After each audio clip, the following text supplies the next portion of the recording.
अखिलेश जी इस विषय को नहीं समझ पा रहे हैं कि उन्होंने जो खुद कहा था वो अपनी बात से पीछे हट गए। अब उदाहरण के लिए उन्होंने कहा था पीडीए, अब राज्यसभा के जो उनके कैंडिडेट हैं वो पीडीए कहाँ हैं? वो तो एफडीए हैं, फिल्म स्टार, डायनेस्टी एंड अफसर। मुझे लगता है कि दोनों इससे पूर्व अपनी पार्टी के मंच को जितना ध्वस्त कर चुके हैं, एक साथ आकर शायद दोनों पार्टियों के उस संयोग को और ध्वस्त करेंगे। राहुल गांधी जी के जमाने में सिर्फ एक जीत पाई रायबरेली, और 80 सीटें हैं तो 79 हार गए। मुझे लगता है कांग्रेस कुल गौरव और समाजवादी पार्टी के कुल कुलांगार, इन दोनों बच्चों ने आकर जो भी अपना इतिहास दिखाया है, भविष्य की वानगी उसमें नजर आ रही है। भैया, बबुआ और बुआ जी, सबका संकट एक है, आएगा तो मोदी ही, चूंकि नियत नेक है। देखिए, इन सारे विषयों के ऊपर मामला न्यायालय में विचाराधीन है।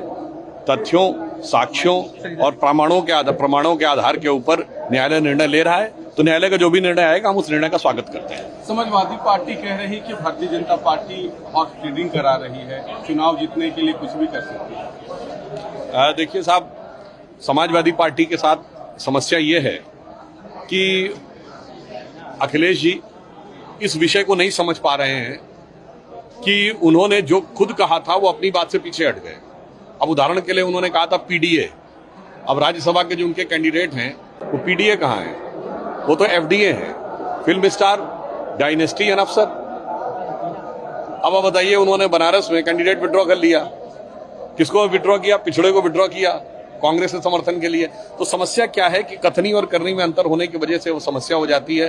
तो मुझे लगता है कि उनको अपने बारे में विचार करना चाहिए बजाय प्रतिक्रिया देने के। सर, लोकसभा चुनाव के लिहाज से राहुल गांधी और अखिलेश यादव एक मंच पर रहे, किस तरीके से देखते हैं, कितना चुनौतीपूर्ण रही है? मुझे लगता है कि दोनों इससे पूर्व अपनी पार्टी के मंच को जितना ध्वस्त कर चुके हैं, एक साथ आकर शायद दोनों पार्टियों के उस संयोग को और ध्वस्त करेंगे। उदाहरण के लिए, राहुल गांधी जी के पिताजी राजीव गांधी जी के जमाने में कांग्रेस को 400 सीटें मिली थी, और राहुल गांधी जी के नेतृत्व में चुनाव हुआ, 44 पे ले आए थे, फिर 52 मिली।